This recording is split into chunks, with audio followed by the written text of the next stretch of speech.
చక్కని సీతకి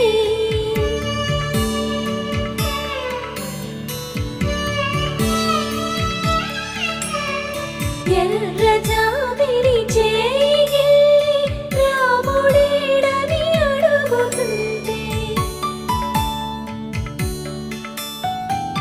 చూడలేదని పెదవి చెప్పే చెప్పలేమని కనులు చెప్పే నల్ల పూసై